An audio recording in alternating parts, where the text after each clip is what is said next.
Hello, and welcome to Brand Clarity by Visions to Images, where we focus on strategy and business development for entrepreneurs at all different levels through branding and digital marketing techniques. Susie Liberatore is the founder and art director of Visions to Images Creative Services, LLC. For the last decade, she has personally been instrumental in bridging gaps between the global digital market and neighborhood locations for some of the biggest brands around. Growth is possible for even a single location with the right professional branding techniques and Susie's signature strategies of Visions to Images. Stand out from your competitors and bring your visions to life while watching your sales skyrocket. Your host for this is Susie Liberatore, owner of Visions to Images. Hello, everybody. Today on the podcast, I have Mike Hurley with Cleveland Video Pro. I've known Mike, for years, probably. We've crossed so many paths, and I've seen him really go into his journey full blown. So it's exciting for him to kind of come on and share not only about his company, but about that journey and what he's done. And I'm just excited. I love connecting with entrepreneurs. Yeah, thanks for having me, Susie. Appreciate it. Yeah. So tell me a little bit about how you got started in your field, or how you got here. So it's been quite a journey. Kind of going back to high school, I needed an extra elective credit and chose photography just kind of to fill the time, and didn't really think that it was going to turn into anything. But I really enjoyed it. I found myself in the darkroom after class and kind of just spending all my extra time there. I always had a camera with me, and just kind of evolved into that. In about 2010, I started as a wedding photographer, just like a lot of people in the creative industry, I feel like, at least photography wise. And that slowly evolved into getting into more video. The studio that I worked with, we were one of the first kind of cinematic wedding film studios. And that's where I picked it up. One of my coworkers there really taught me the ins and outs, all the technical side of things as far as video goes. I had the composition and the artistic side from being a photographer, and it just kind of made sense to make that shift. I really just needed to learn, one, how to edit video, and two, how to set up cameras and audio, and kind of more just the technical things that go along with it.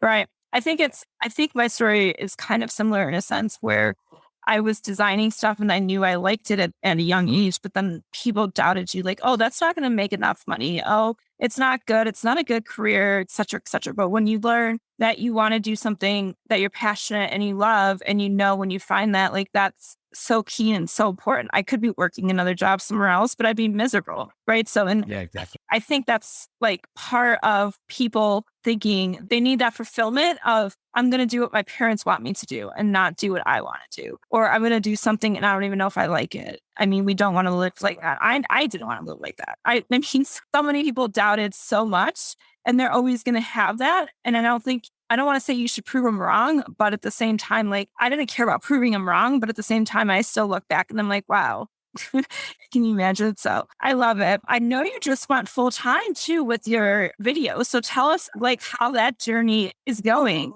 Yeah. So it's been a whirlwind. Kind of a short backstory. I had a 9-to-5 job. I was working at a company in a position that I had no interest in being in.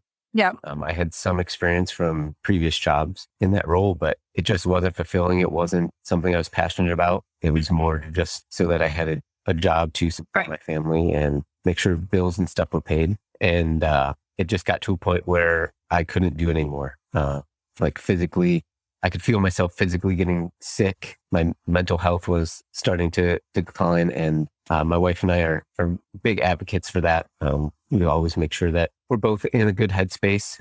We try our best to kind of talk to each other and get our feelings and stuff out. And she recognized that I wasn't happy. So on actually the Monday after Easter, she sent me a text message on her way to work. She said, "Hey, I understand you're miserable. I know that it's not what you want to be doing, and pretty much do what you need to do." And just from her support, I made the decision to walk in on Monday morning and just resign. I turned in my resignation letter, my company business card, keys, everything that they needed or that I had. Mm-hmm. And I just kind of ripped off the Band-Aid, if you will.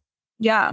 And it was amazing. It was such a weight off my shoulders. I just felt like this release of stress and anxiety. And those are things that I had never really felt before in my life. Right. Yeah. So kind of fast forward to now, I've been really focusing in on helping clients just create videos that promote their product, their service, kind of solve some issues, or not issues, but Their solutions and problems and all that. Right. right, exactly. And I know you and I both work together with Steve over at MBG. And I've been helping him and his team kind of just create those tools, if you will, Right. to just kind of keep the process moving and grow their business as well. Yeah. And I mean, video is so huge and so popular, and it's not going away. It's actually going to keep growing. I mean, look at Reels and Instagram stories, and all this stuff, right? And it doesn't, when people think of video, it can be this big, long thing, but it can also be something like we did with Now Hiring ads, where Right. it's a graphic, it's some images and some text. Like, you don't always need to be behind the camera. Those are, of course, great. Don't get me wrong, but there are ways to kind of do that. And then you can reuse them over and over and over again, on top of the fact that you can put them into, like I said, stories, ads. I mean, there's tons of ways to use video. And Definitely. it takes a whole 3 seconds to really engage somebody and bring them in. So it's so important, whether that is on videos or in just static graphics, whatever, but we have to draw them in. Yeah, definitely.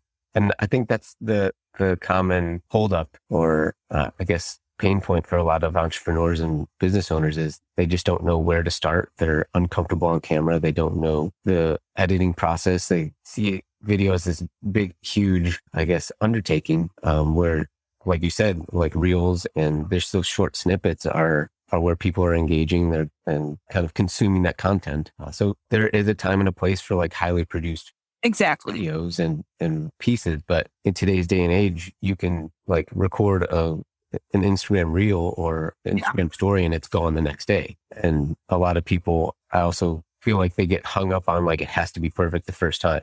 So they're on camera and they're like trying to get all these words out and they're trying to make it perfect and they're trying to remember their script. But all you have to do is just relax, say what needs to be said. And if you don't like it, you can just stop and restart. Well, I also think it's interesting too, is when you do videos, you can always piece apart little segments so that you can repurpose, and you can use those for reels and stories or posts, like whatever you want to use them for. So that's like a great piece where you're getting all of this. I mean, I would probably say there's at least 5 to 7 little snippets of each video that you can just pull from and reuse them over and over and over and over again. Hey there, I want to interrupt this episode with a quick message. If you're listening to this podcast episode and want to learn about branding your franchise or small business, then go to brandingbridge.com. That's branding-bridge.com. Yeah. And that's how I look at video. So kind of the framework that I use is when working with a client, we'll have like a long, maybe 3, 5, even 10-minute video that we use for like posting to YouTube. And from that, you can piece out the 60-second clips and 30-second clips. So you have this one long piece, post on YouTube or you post on your website or Facebook, and then you use those micro content pieces, as I call it, to drive back to the long form or your website, or you have like a purchase funnel or something like that. Those little micro content pieces are really what will drive it back. And I love it too, because you can put an embed on your website. I know Christina has her video embedded on her website. So that's another way. Like, you just post it to YouTube, you embed a link and it's on your website. Easy. I mean, pages, landing pages, whatever. And so there's so many ways to use that video, not just for social, but all over the place. And I mean, yeah, I think the biggest thing is people are scared for 2 reasons when it comes to video, in my opinion. And that is price, and they don't want to get in front of it, and they know what's involved. They know, oh, I don't want to get in front of the camera. I don't even know what I would say, like all of those things. And I know, I mean, I went through that at one point, but now I really don't do as much video as I should. But yeah, I think that when it comes to that, I think that there's education and information that people need to understand. It's the same thing with branding. They think, oh my God, it's too expensive. I don't need it. I'm not going to get a return on investment. All of these things, like all these hurdles that they come over.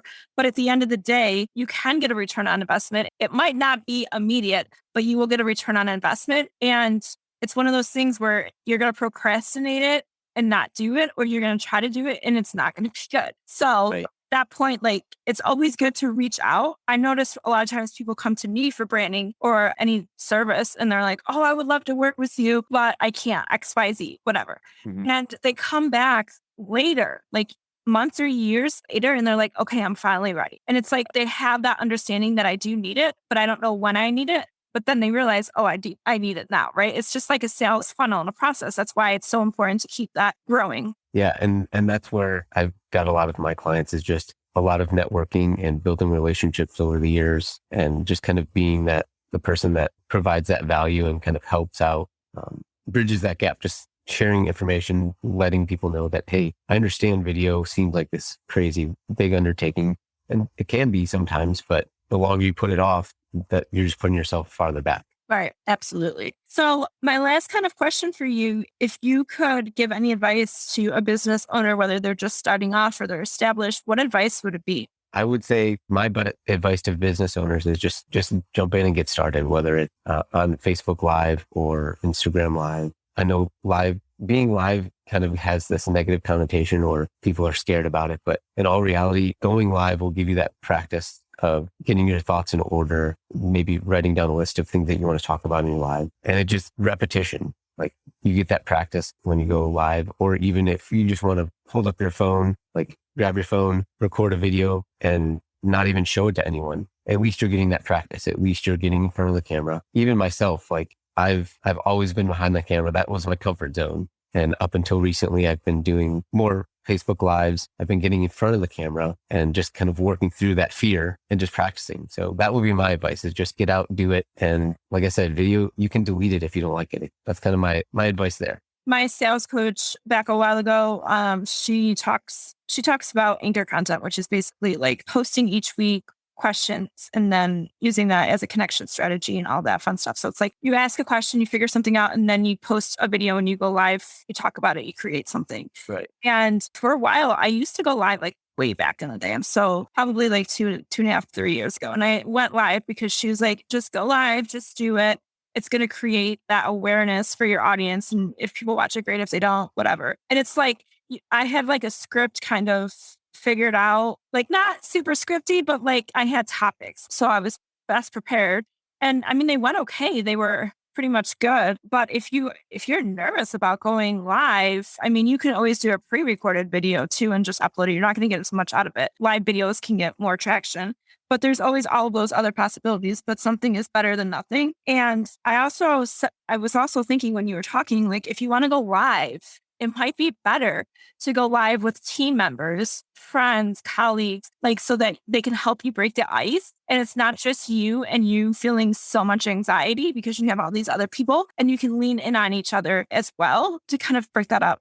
That's a great point. And that's why I've been doing interviews like this, podcasts and other live interviews. You have that other person to kind of play off and talk back with. And it feels more of just a conversation between two people rather than being live. And once you're into it and you're in the role, you completely forget about it. And you're like, totally. Oh, yeah. All right. That was awesome. But I forgot we were live. And then you're like, well, it's over now. So, or you could even interview people too, like so that you're not necessarily talking, but you're still getting that feeling of you're in front of the camera, but you're interviewing somebody else. So they're doing all the talking and you don't have to. Yeah. So like understanding that there's ways to kind of break it so that it's not always you. I mean, if you're going live, I wouldn't suggest anyways more than 5 minutes max. Oh yeah. So it's usually short and easy and quick. So I wouldn't worry too much, but it's a good starting point. Yeah, definitely. And you can pick a topic and like you said, talk for a couple minutes, right?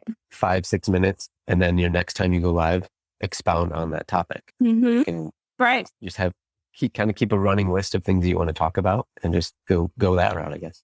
Yeah, I love it. No, I think it's all perfect. Well, thank you so much for coming on. It was great to chat with you. And I'm sure there's so much stuff that people can think about now. So yeah, thank you. Yeah, no problem. Thanks for having me. It was great to get on here and chit chat a little bit.